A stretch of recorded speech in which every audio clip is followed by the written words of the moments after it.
আমি আল্লাহ সূরাতের দিক দিয়া অবকাঠামোগত দিক দিয়া তোমাদেরকে সবচাইতে সুন্দর করে বানাইছি।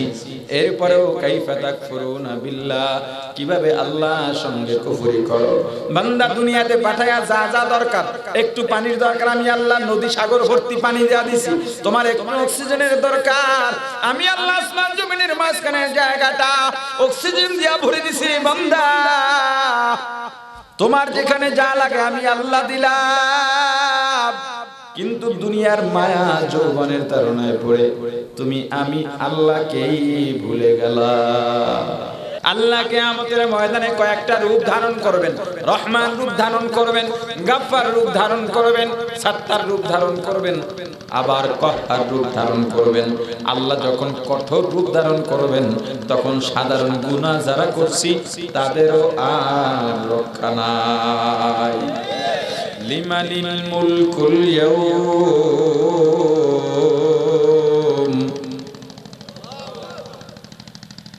লিমানিল মুলকুল ইয়াউমা লিল্লাহিল ওয়াহিদিল কাহ্হার।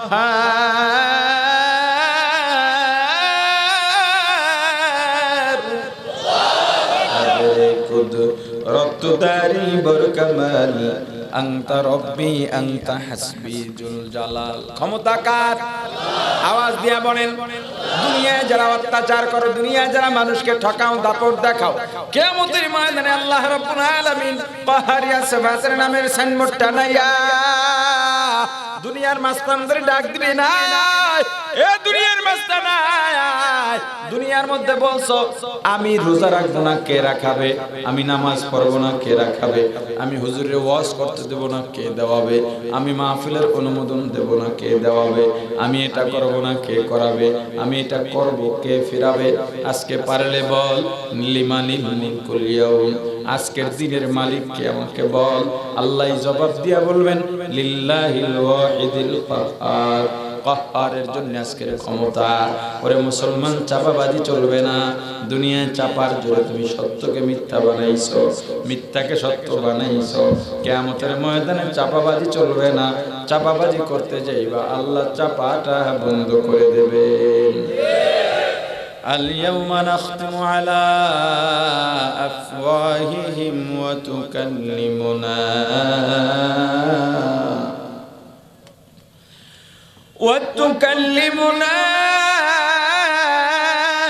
أيديهم وتشهد أرجلهم بما كانوا يكسبون।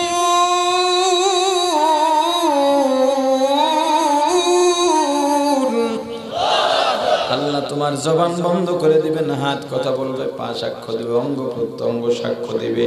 পালাবার জায়গা নাই, ভেগে যাওয়ারও জায়গা নাই। أما بعد فأعوذ بالله من الشيطان الرجيم. بسم الله الرحمن الرحيم. يا أيها الذين آمنوا آمنوا بالله ورسوله. صدق الله العظيم. درود شريف পড়ি। اللهم صل على محمد وعلى آل محمد كما صليت على إبراهيم وعلى آل إبراهيم إنك حميد مجيد. সবাই পড়েন اللهم بارك على محمد وعلى آل محمد كما باركت على إبراهيم وعلى آل إبراهيم إنك حميد مجيد. الحمد لله. সুনামগঞ্জের হালুয়ারঘাট বাজার আল কারিম ইসলামী যুব সংঘ কর্তৃক আয়োজিত দ্বিতীয় বার্ষিক তাফসীরুল কুরআন মাহফিলে বাদ জোহরের এই প্রধান অধিবেশনের মহতরম সভাপতি মুআজ্জাজ মুকাররম হযরত উলামায়ে কেরাম দূর দূরান্ত থেকে আগত ইসলাম প্রিয়, দিন প্রিয়, মর্দে মুজাহিদ, আল্লাহ রাব্বুল আলামিনের আশিকিন জাকিরিন মুসলমান ভাইরা, কলিজার টুকরা সমবয়সী যুবক ও ছাত্র বন্ধুগণ, পর্দানিশী মা ও বোনেরা, আল্লাহ তাআলা দরবারে লাখো কোটি শুকর ও সুজুদ যেই মহান রব্বুল আলামিন আমাদেরকে হায়াত তৈয়বা দান করে দুনিয়ার জান্নাতের বাগান কোরআন ও সুন্নাহর আলোচনার এই মুবারক মজলিসে আশা ও বসার মতো তৌফিক দান করেছেন, আলোচনা শোনার মতো সুযোগ করে দিয়েছেন, এজন্য শুকরিয়া আদায় করি আলহামদুলিল্লাহ। এই কথা বলেন না। মানুষ অনেক সময় সুযোগ পেয়েও গ্রহণ করতে পারে না। ব্যাংকে টাকা থাকে, কি থাকে বলেন সবাই? এই টাকা সবাই ধরতে পারে? আপনি ব্যাংকের ভেতরে গেলেন, টাকা পাবেন, একটা অ্যাকাউন্ট থাকা লাগে, ঠিক না? মাহফিলও আজকে অনেকে আসছেন, অনেকে তো আসতেই পারে নাই, আপনারা অনেকে আসছেন, আসার পরেও অনেকে নেকের অ্যাকাউন্ট খুলতে পারবেন কিনা সন্দেহ আছে। কারণ হলো আসছেন, দরুদ পড়ছি, সবাই কিন্তু পড়েন নাই। 2 নম্বর কথা হলো বয়ানে আসছেন বয়ান শোনার জন্য, বোঝার জন্য না। বয়ান কিন্তু সবাই শোনে, বোঝার জন্য সবাই শোনে না। মেজবা হুজুরের কণ্ঠ ভালো, সুর ভালো, এই সুর শুনতে আসছেন বেশিরভাগ মানুষ। বুঝে শুনবেন বা শোনার পরে বুঝবেন, এই নিয়তে এখানে যে কয়েকজন লোক আসছেন তার সংখ্যা খুবই কম। এখন আপনারা বলেন, ওয়াজ শুনবেন না বুঝবেন? হ্যাঁ, এতগুলো মানুষের আওয়াজ এত কম কেন? ওয়াজ শোনার পরে শুনেই যাবেন না বুঝবেন? বোঝার নিয়তে বসছেন? যারা দাঁড়ায় রয়েছে এরা এক বাসা বাসছে, আমরা তো বসি নাই, আমরা তো খাড়াই রয়েছি। অনেকে চিন্তা করে যে ওয়াইজ এলো এ আসলে কোন দলের। যারা আওয়ামী লীগ করে এরা কিন্তু প্রস্তুতি গ্রহণ করে রাখছে, যদি কিছু কইখান এরা এক জায়গায় সুযোগ পাইলে বাকি সব জায়গায় সবাই ট্রাই করে, ঠিক না? এরা দেখছে বিভিন্ন জায়গায় দলের লোকজন মাহফিলের মাইক সরাইয়া হুজুর নামাইয়া দেয়, চিন্তা করছে আজকেও যদি আমি কিছু বিরুদ্ধে কই দলের, তাহলে এরাও মাইক সরাইয়া আমার নামাই দেব। আবার বিএনপি ওয়ালারা চিন্তা করতেছে হুজুররা তো স্বাভাবিকভাবে আমাকে পক্ষী কয়, দেখি এই হুজুরের পক্ষে না বিপক্ষে। অথচ যেই 2 দলের কথা বললাম, 2 দলের এক দল ইসলামের পক্ষের শক্তি না। আমি দুইটারই সমান দেখি, একটারে আরেকটার থেকে এক জাররাও ভালো দেখি না, দেখতে পারি না। এই যে মুসলমান হিসেবে, মুসলমানের পরেও যদি আলেম হিসেবে, এটা আমি পারি না। এই কয় মিনিট হলো, 2-3 মিনিট যে কথা বললাম, অনেকে এখন আবার এই চিন্তাও করতেছে হুজুর ওয়াজ করবে যে পুরা ডাইরেক্ট নাম ধরে রাজনীতিতে ঢুকে গেছে। আমি মানুষটাই এমন, আমার বয়ানে কোনো বাইন্ডিং থাকতে পারে না যে হুজুর আপনি এই বয়ান করবেন, এই বয়ান করবেন না, এই কথা বলার সাহস আমাকে কেউ করবে না। কারণ হলো যদি আমাকে এমন কথা বলা হয় তাহলে যেটা নিষেধ ওইটাই আমি বেশি করি, কারণ আমি বুঝি ওই রোগের রোগী এখানে বেশি দেখে আমার ওইটা নিষেধ করছে, অতএব এইটাই আমাকে বলতে হবে। আর একটা কথা হলো, বলো ওয়াজ মাহফিলে রাজনীতির আলোচনা চলতে পারবে না। মাহফিলের অনুমোদনের জন্য প্রশাসনের কাছে গেলে এই শর্তটা প্রথম দেয়, যেই মাঠে মাহফিল হবে ওই মাহফিলের মাঠের যদি কোনো কর্তৃপক্ষ থাকে, কর্তৃপক্ষ এই শর্ত দেয়। অনেক মাদ্রাসার মাহফিলেও মাদ্রাসার হুজুররা এই শর্ত দেয়, রাজনীতির আলোচনা করা যাবে না। ওলামায়ে কেরাম, মসজিদের খতিব, আবার মসজিদে যখন খতিব নিয়োগ দেওয়া হয় শর্ত থাকে আপনিও কোনো রাজনীতি করতে পারবেন না, রাজনীতির আলোচনাও করতে পারবেন না।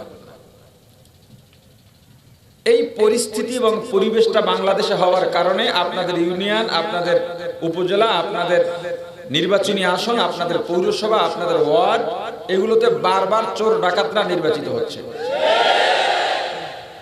আর যদি সর্বপর্যায়ে বিশেষ করে মসজিদের মেম্বার থেকে রাজনীতির আলোচনা আসতো, আমার রাসূল কিভাবে রাজনীতি করেছেন, হযরত ওমর কিভাবে রাজনীতি করেছেন, আবু বকর কিভাবে রাজনীতি করেছেন, হুসাইন আহমদ মাদানী কিভাবে রাজনীতি করেছেন, আব্দুল আজিজ মুহাদ্দিস দেহলভী কিভাবে রাজনীতি করেছেন, শাহজালাল ইয়ামানি কিভাবে রাজনীতি করেছেন, এটা যদি মানুষ জানতো, চোর বাটপারকে ভোট দিত না। কিন্তু এটা বন্ধ করে দেওয়া হয়েছে, রাজনীতির আলোচনা চলবে না। কেন? ইসলামে রাজনীতি নাই। রাজনীতির আলোচনা না হতে হতে আজকে মানুষ রাজনীতি বলতেই মনে করে চুরি বাটপারি। অথচ রাজনীতি অর্থ হলো রাজার নীতি বা নীতির রাজা, অর্থাৎ সর্বশ্রেষ্ঠ নীতি। রাজনীতি অর্থ কি? আপনারা জবাব দিচ্ছেন না কেন? আমার কথা বুঝেন না? রাজহাঁস মানে কি? হাঁসের মধ্যে যেটা বড় হাঁস, ওটার কি কয়? বলে আপনার রাজপথ। কি বলে? যেই পথের মধ্যে সবচেয়ে বড় পথ, ওই পথটারে কি কয়? রাজপথ। ঠিক না? বলে ওটা রাজবাড়ি, মানে ওই বাড়িতে রাজা বাদশা থাকে। সব মানুষের মধ্যে যেই মানুষটা বড় সম্মানী, ওই মানুষটা এই বাড়ি থাকে বিদায় কি বলে? কথা বলেন। রাজনীতি মানে কি? নীতির মধ্যে যেই নীতিটা সবচেয়ে বেশি বড় ভালো, এটার নাম কি? সবচেয়ে বড় নীতির নাম হলো রাজনীতি, আর রাসূলের আদর্শের নামটাই হলো রাজনীতি। সব নীতির মধ্যে যত নীতি পৃথিবীতে আছে, সবচেয়ে ভালো নীতির নাম কোন নীতি? এই ভালো নীতিটা কার? আল্লাহ রাসূল। কার? আল্লাহ বলে দিয়েছেন, লাকাদ কানা লাকুম ফি রাসূলিল্লাহি উসওয়াতুন হাসানাহ। আল্লাহই বলে দিয়েছেন পৃথিবীতে যত নীতি আছে, সবচেয়ে বড় নীতি আমার রাসূলের নীতি, সবচেয়ে বড় আদর্শ আমার রাসূলের আদর্শ। আর রাসূলের আদর্শ মানা ছাড়া জান্নাত পাওয়া যাবে না। প্রত্যেকটা মুসলমানকে রাসূলের আদর্শ মানতে হবে, অর্থাৎ রাজনীতি করতে হবে। এখন আপনারা রাজনীতি মানে মনে করেন টেবিলের নিচ দিয়ে হাদিয়া লওয়া। টেবিলের নিচ দিয়ে হাদিয়া, হাদিয়া যদি হয় টেবিলের নিচ দিয়ে ওই কি লেগে কথা কয় না। আপনারা মনে হয় বুঝেন না, কথার জবাব তো দেবেন। সর্বশ্রেষ্ঠ নীতি রাসূলের নীতি। কার নীতি? রাসূলের নীতি মানা লাগবে কি লাগবে না? এখন আপনারা রাজনীতি বলতে কি বুঝেন? মারামারি, খুনাখুনি, যখন কাউন্সিল হবে, দলীয় কাউন্সিল। এখন আপনাদের এলাকার নাম কি? হালুয়ারঘাট। হালুয়ারঘাট সুনামগঞ্জ। সুনামগঞ্জের আমি এক দল করে এই দলের সভাপতি হইতে গিয়ে এলাকায় কিছু মারামারি হবে, দুইটা দোকান ভাঙচুর হবে, রাস্তায় কিছু রক্তারক্তি হবে, এটার নাম রাজনীতি মনে করেন? আবার আমি ক্ষমতাসীন দলের সভাপতি হলে ওসিও আমার সামনে কথা বলতে পারবে না, এটার আপনারা রাজনীতি মনে করেন? রাজনীতি রাসূলের নীতির নাম। এই আলোচনা না হওয়ার কারণে আপনারা ভুলে গেছেন রাজনীতি কি। আর এই ভুলে যাওয়ার কারণে সবাই ভয় পায় ওয়াজের মধ্যে রাজনীতির আলোচনা হবে না।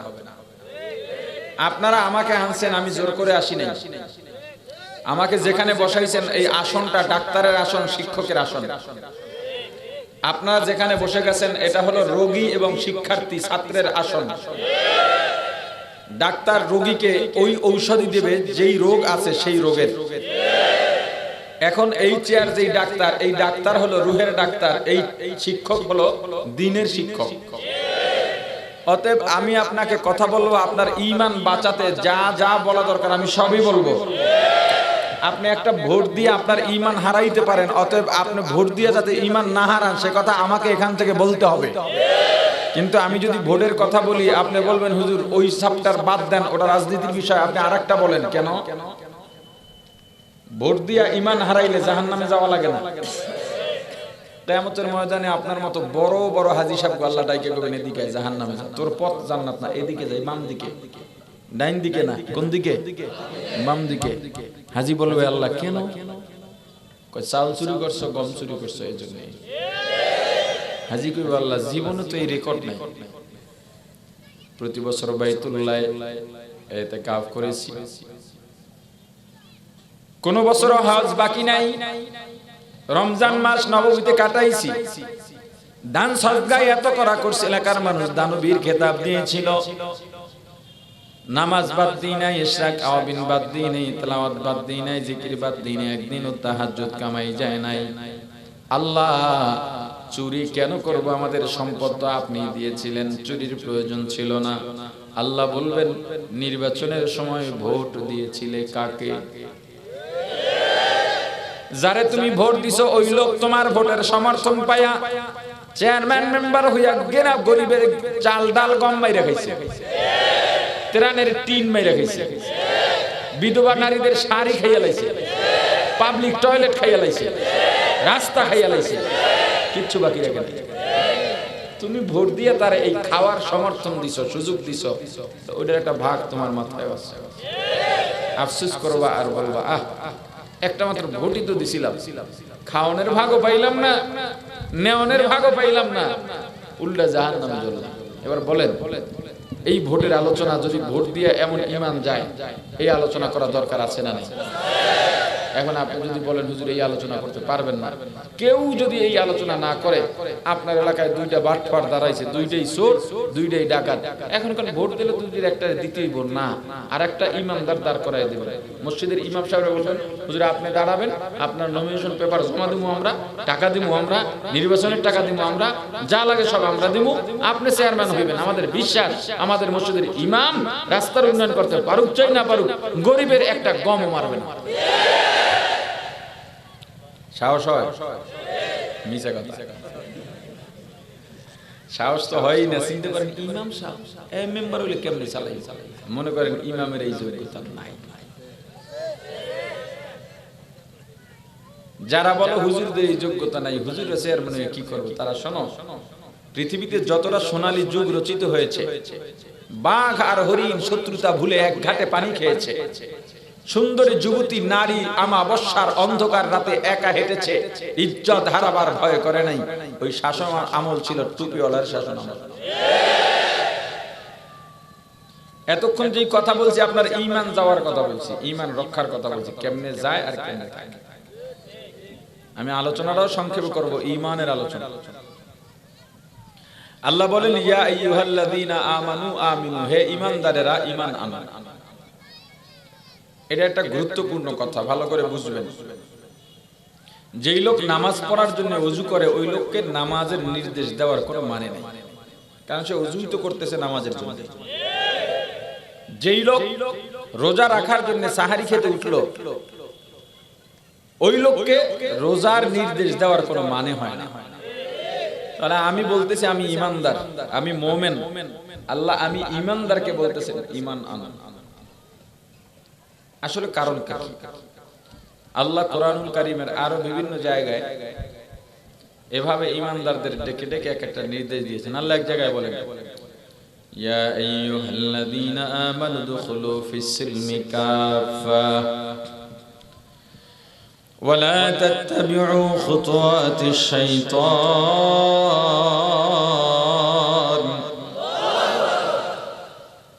ইন্নাহু লাকুম আদুউম মুবিন।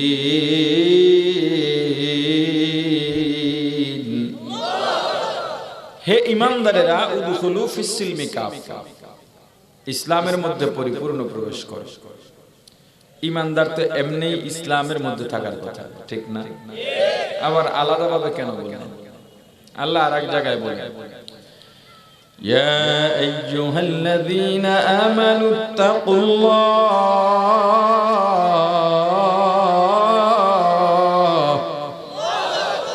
হে ঈমানদারেরা আল্লাহকে ভয় করো। ঈমানদার তো এমনিতেই আল্লাহকে ভয় করার কথা। শুধু কি ভয়, হাক্কা তুকাতি, যেই ভয়কে ভয় বলে ওইভাবে ভয় করার মতো করো, চাপাবাজি ভয় নয়।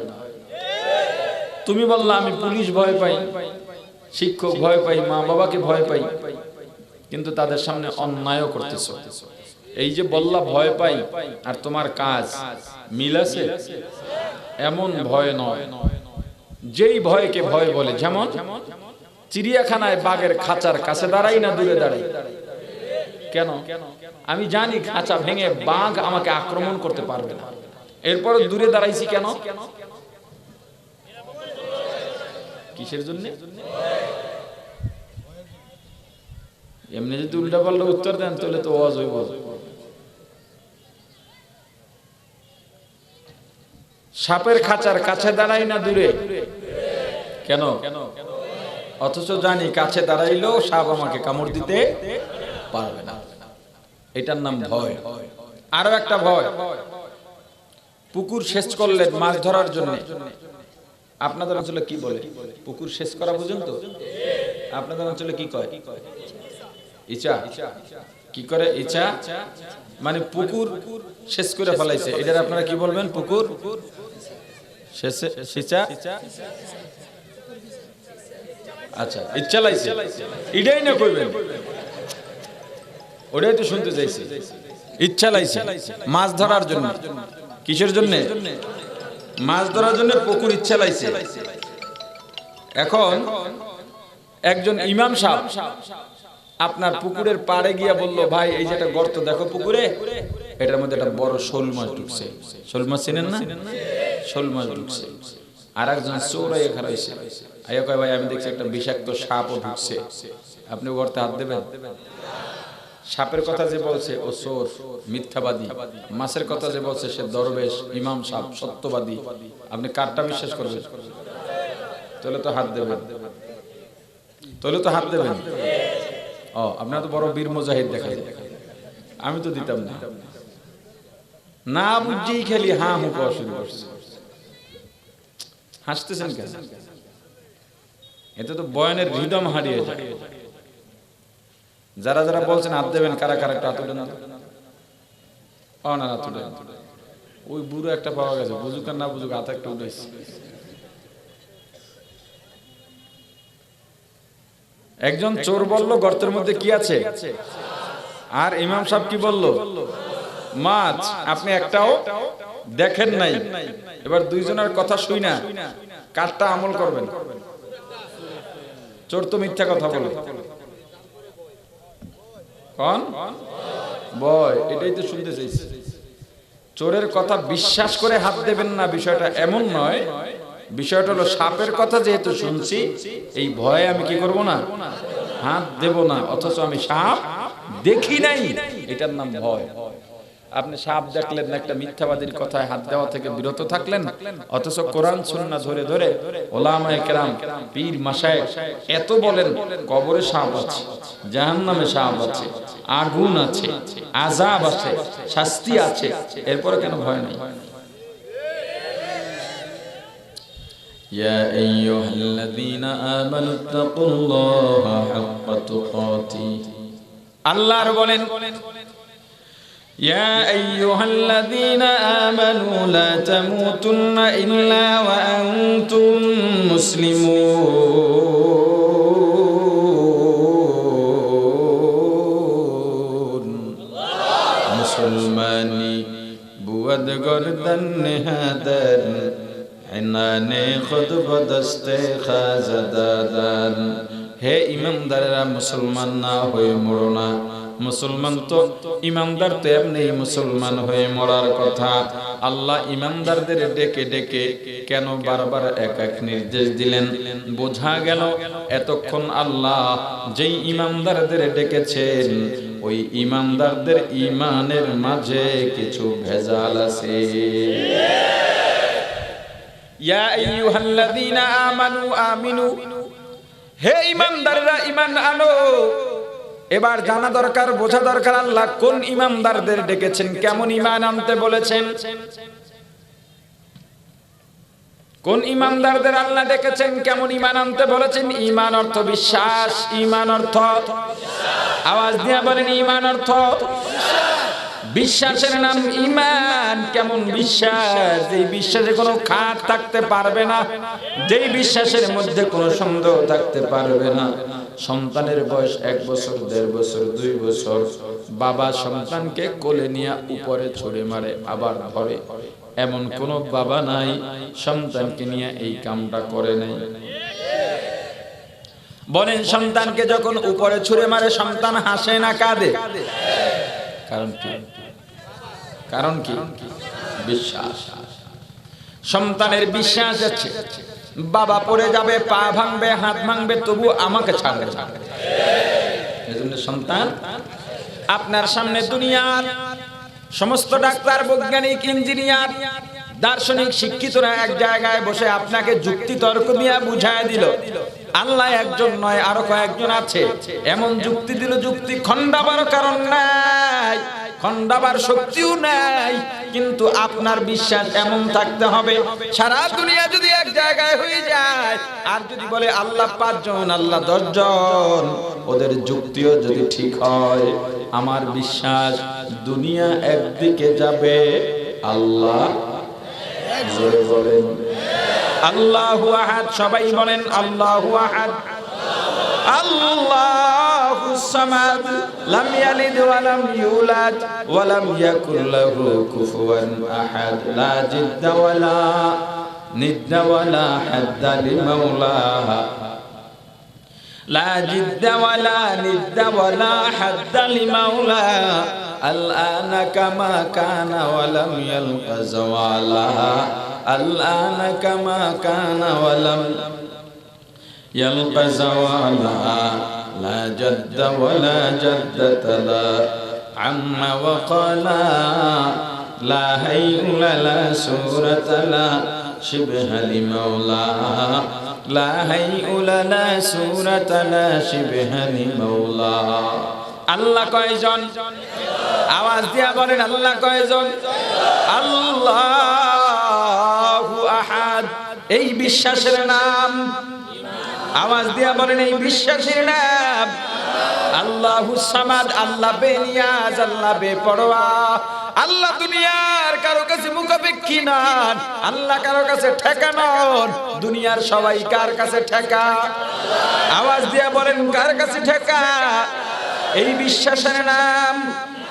আল্লাহর ছেলে নাই, মেয়ে নাই, মা নাই, বাবা নাই, আল্লাহ জন্মদাতা হয়ে কাউকে জন্ম দেন নাই, আল্লাহর জন্মদাতার থেকেও জন্ম নেন নাই, আল্লাহর সমকক্ষ দুনিয়ার মধ্যে কেউ নাই। দুনিয়ার যত সূরত আছে, যত দৃশ্য আছে, এদের কারো মতো আল্লাহ নন, আল্লাহর মতো সূরতের পৃথিবীতে কেউ নাই। এই বিশ্বাসের নাম। আওয়াজ দিয়া বলেন আমার হায়াতের মালিক। সারা দুনিয়ার মানুষ এক জায়গায় হয়ে আমাকে যদি বলে কবরে কোনো আযাব নাই, শান্তি নাই, জান্নাত জাহান্নাম বলতে কিচ্ছু নাই, আমি যদিও জান্নাত দেখি নাই, জাহান্নাম দেখি নাই, বলছিলাম দেখি নাই, তবুও আমি বিশ্বাস করে নিলাম তোমরা যত যুক্তি দাও তোমাদের কথার সঙ্গে আমি একমত নই। আমার বিশ্বাস জান্নাত আছে, জাহান্নাম আছে, মিজান আছে, ফুলসিরাত আছে, হিসাব নিকাশ হবে। এই বিশ্বাসের নাম। আওয়াজ দিয়া বলেন আমি বিশ্বাস করি আল্লাহ এক। আমার বিশ্বাস আমানতু বিল্লাহ, আমার বিশ্বাস মুসলমান ইমানদার। আল্লাহ তোমাকে যা যা দেওয়ার সবই দিয়া দিলেন। আমি যত নিয়ামত পাই কার পক্ষ থেকে? আওয়াজ দিয়া বলেন কার পক্ষ থেকে? আল্লাহ যা দিয়েছেন দুনিয়াতে নিয়ামত, আমি না খাইয়া থাকলেও এটা আল্লাহর পক্ষ থেকে, আমি ধনী হলেও আল্লাহর পক্ষ থেকে। এই বিশ্বাসের নাম। আওয়াজ দিয়া বলেন ও মুসলমান ইমানদার, আমার বিশ্বাস আল্লাহ কয়জন? আমার বিশ্বাস ওয়া মালাইকাতিহি, ফেরেশতারা আছে, ফেরেশতাদের উপরে আমার বিশ্বাস, আমার ঈমান। ফেরেশতাদের সংখ্যা কত? আল্লাহ আপনার আমার খেদমতের জন্য আল্লাহ এত ফেরেশতা রেখেছেন, পৃথিবীর কোনো গণক দ্বারা গণনা করা সম্ভব নয়। এই যে বৃষ্টির ফোঁটা পড়ে, এক ফোঁটা বৃষ্টি নিয়ে একজন ফেরেশতা জমিনে আসে, এই ফেরেশতার কিয়ামত পর্যন্ত আর কাজ নাই, একটাই কাজ। কি কাজ? এক ফোঁটা বৃষ্টি নিয়ে আসছিল, এই যে বৃষ্টি দিয়া গেল, চলে গেল, ওর আর কোনো কাজ নাই, এখন শুধু ইবাদত করতেছে। এই বিশ্বাসের নাম। আওয়াজ দিয়া বলেন মুসলমান ইমানদার, আমার বিশ্বাস আমানতু বিল্লাহ ওয়া মালাইকাতিহি ওয়া কুতুবিহি, আমার বিশ্বাস দুনিয়ার মধ্যে আল্লাহ রাব্বুল আলামিন যত কিতাব পাঠিয়েছেন সব কিতাব আল্লাহর পক্ষ থেকে। বিশেষ করে রাসূলদের উপরে যে কিতাব নাজিল করেছেন ওই কিতাবের মধ্যে যা আছে সব কার কথা? যত বিধান কার বিধান? ওই কিতাবের বিধান মানলেই আমি মুক্তি পেয়ে যাব। এই বিশ্বাসের নাম, আওয়াজ দিয়া বলেন ওয়া রাসূলিহি। আমার ঈমান, আমার বিশ্বাস, দুনিয়াতে যত নবী রাসূল পাঠাইছেন, বিশেষ করে আমাদের শেষ নবী মুহাম্মদুর রাসূলুল্লাহ সাল্লাল্লাহু আলাইহি ওয়াসাল্লাম, শেষ নবী, সত্য নবী। আমার নবীর পরে আর কোন নবী নাই, আমার রাসূলের পরে আর কোন রাসূল নাই। নবীর পরে যে নবী দাবি করবে সে কাফের। জোরে বলেন। আগের দিনে চিঠি চালাচালি হতো, পোস্ট অফিসে চিঠি প্রেরণ করা হতো, হলুদ রঙের খাম ছিল। এখনের প্রজন্ম যারা আছে ওরা বুঝবে না, কারণ এই চিঠি ওরা দেখেও নাই। চিঠি একটা খাম থাকতো, সরকারি খাম, 2.5 টাকা দিয়ে কেনা লাগতো। ওই খামের মধ্যে চিঠি ঢুকায়া আবার যদি আলাদাভাবে রেজিস্ট্রি করা হতো, রেজিস্ট্রি করলে মানে ছোট 8 আনা 4 আনা বা 1 টাকা দিয়ে ছোট গোল গোল টিকিট কাটা হইতো। ওই টিকিটটা যদি যে আঠা দিয়ে লাগায়া দিছে, ওই জোড়ার উপরে মাইরা দিত। মাইরা দেওয়া মানে হলো এই চিঠি এখন আর প্রাপক ছাড়া কেউ খুলতে পারবে না, এমনকি পোস্টমাস্টার চাইলেও খুলতে পারবে না। প্রাপক যদি এই চিঠি না পায়, ওই চিঠি উল্টা প্রেরকের ঠিকানায় চলে যাবে। আল্লাহ আমার রাসূলকে পাঠায়া নবুয়তের খাতায় সিলগালা করে দিয়েছেন, আর কোন নবী আসবে না। দুনিয়াতে কেউ যদি নবী দাবি করে ও কাফের, ওই নবীকে যারা নবী বলে মানবে ওরাও কাফের। এই নবীর প্রসঙ্গ যখন সামনে আসবে, তুমি যখন দিল থেকে ওকে কাফের মানবা না, তুমিও কাফের। ওয়াল ইয়াউমিল আখির, কিয়ামতের উপরে আমার বিশ্বাস। এই দুনিয়ায় শেষ নয়, কিয়ামত কায়েম হবে। দুনিয়ার কর্মফল ভোগ করার জন্য, ইনসাফ প্রতিষ্ঠার জন্য কিয়ামত কায়েম হবে। কিয়ামত হবেই হবে ইনসাফ প্রতিষ্ঠার জন্য। বলবেন ইনসাফ প্রতিষ্ঠা কেমনে হবে? কিয়ামত কেন? আমরা জানি কিয়ামতের ময়দানে জিন এবং মানুষ উঠবে, ঠিক না?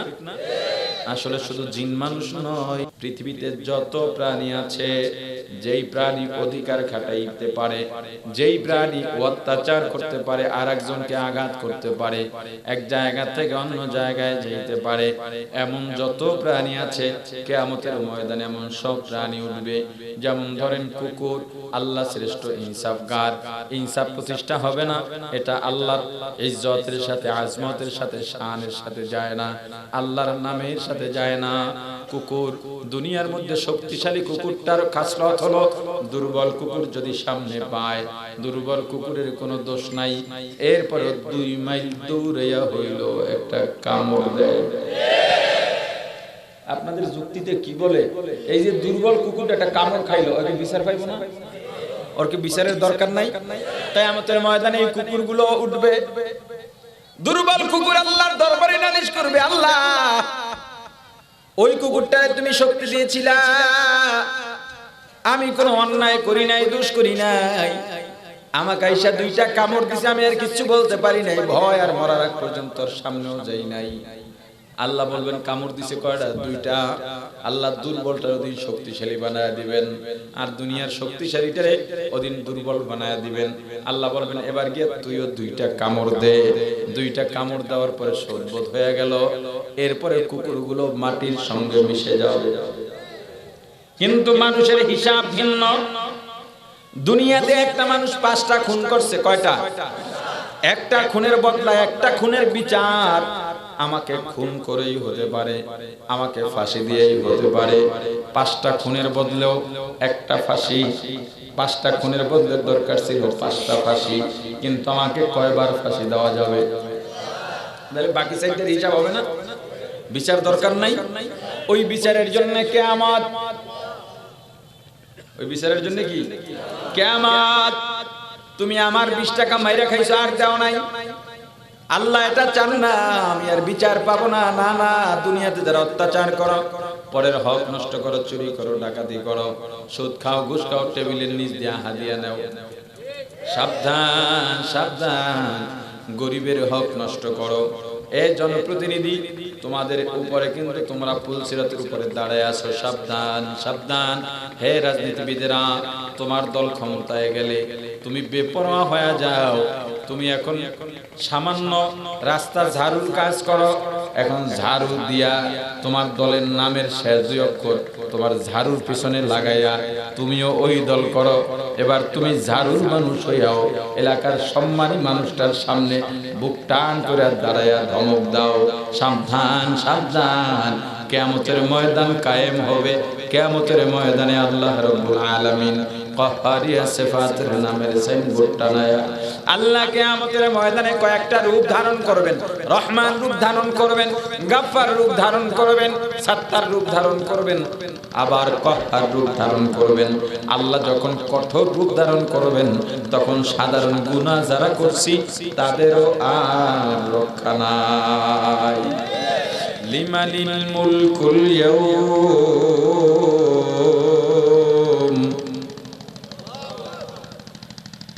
লিমানিল মুলকুল ইয়াউমা লিল্লাহিল ওয়াহিদিল কাহ্হার।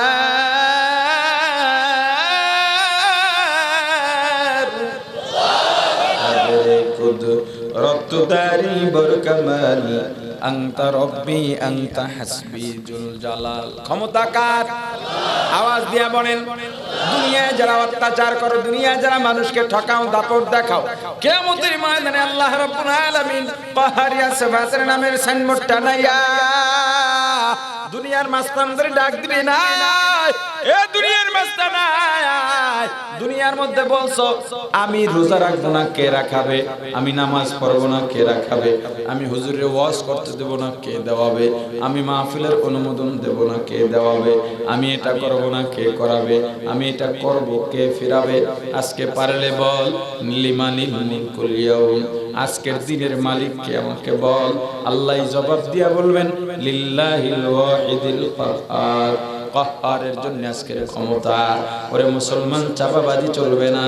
দুনিয়ায় চাপার জোরে তুমি সত্যকে মিথ্যা বানাইছো, মিথ্যাকে সত্য বানাইছো। কিয়ামতের ময়দানে চাপাবাজি চলবে না।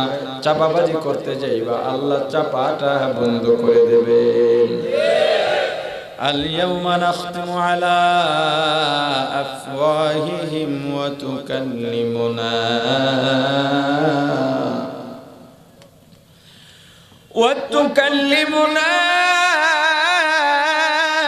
أيديهم وتشهد أرجلهم بما كانوا يكسبون।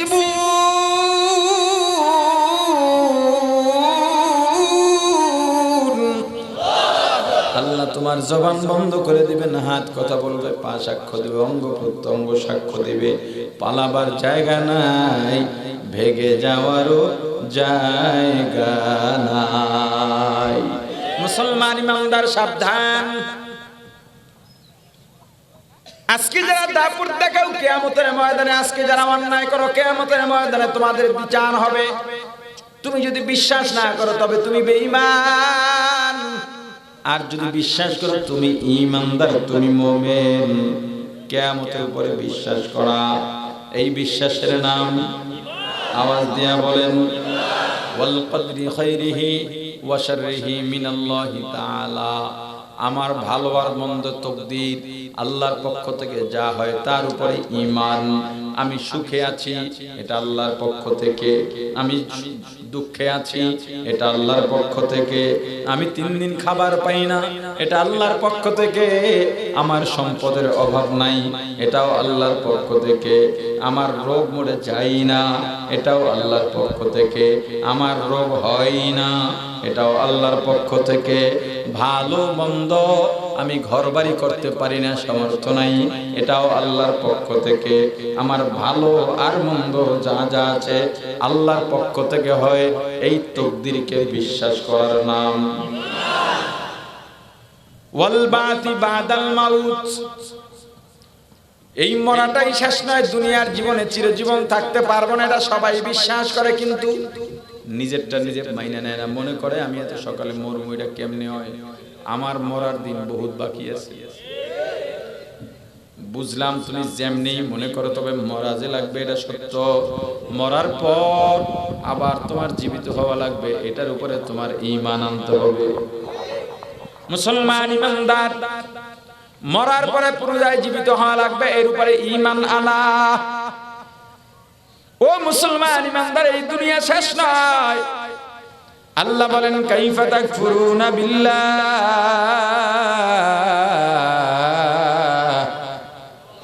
ওয়া কুনতুম আমওয়াতা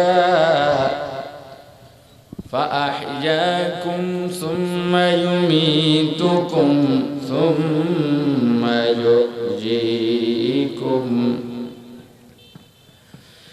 সুম্মা ইউমীতুকুম সুম্মা ইউহয়িকুম সুম্মা ইলাইহি তুরজাউন।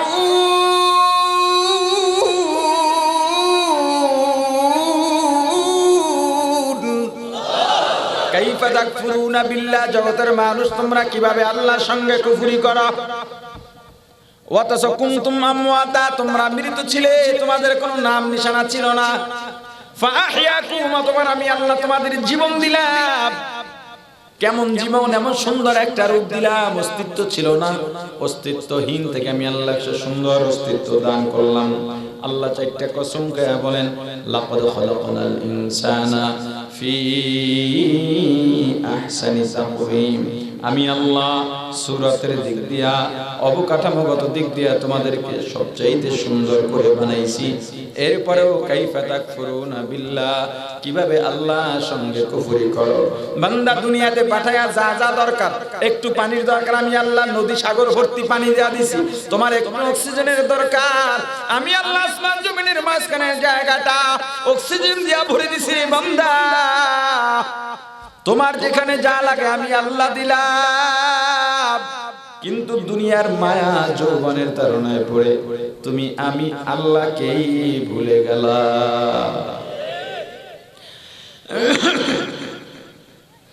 নাম নিশানা নাহি ছিল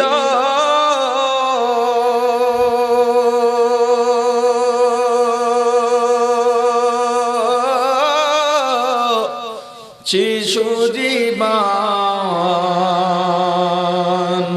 কে বাদিল,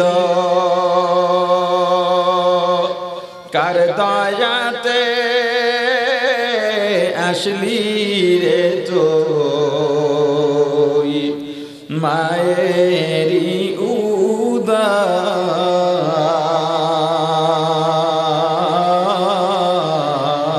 উদার। না মানলি ফর মান রে তুই, না মানলি কুরআন। শিশু ছিলি জওয়ান হইলি,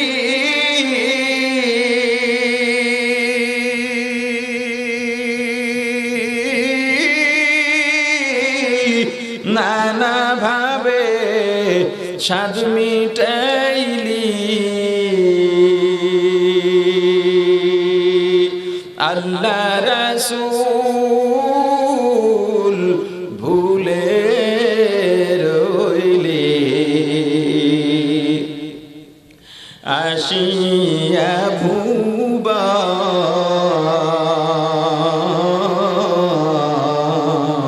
ভুবন।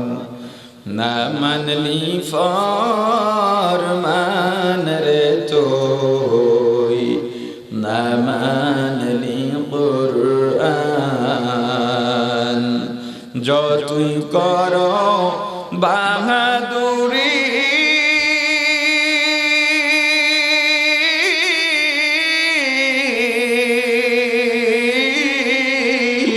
এই দুনিয়া নয় তোর বাড়ি, যেতে হবে সবই ছাড়ি। কবর মাজার,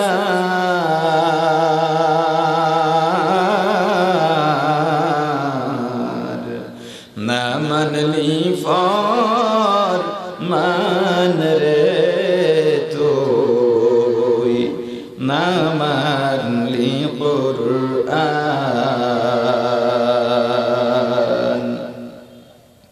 তওবা করো আল্লাহর কাছে,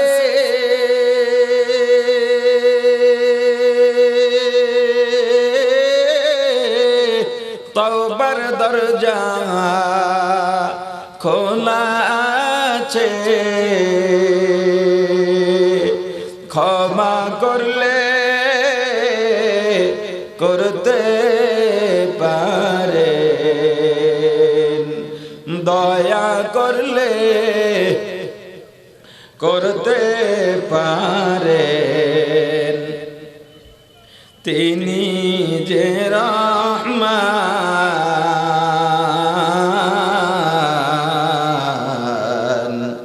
না মানলি ফরমান রে তুই না মানলি কুরআন। মুসলমান ইমানদার, আল্লাহ ডাক দিয়া বলেন দুনিয়ার মধ্যে কিভাবে তোমরা নাফরমানি করো অথচ ভুলে যেও না আবার তোমাদের মরা লাগবে। ওই মরাটাই শেষ নয়, সুম্মা ইউহয়িকুম, আবার তোমাদের জীবিত করা লাগবে। এই মরার পরে আবার জীবিত হওয়ার বিশ্বাসের নাম হলো ঈমান। মুসলমান ইমানদার, এবার জানা দরকার ঈমান আসলে কি, ঈমানের সংজ্ঞা কি। ঈমান তিনটা জিনিসে পরিপূর্ণ হয়, কয়টা?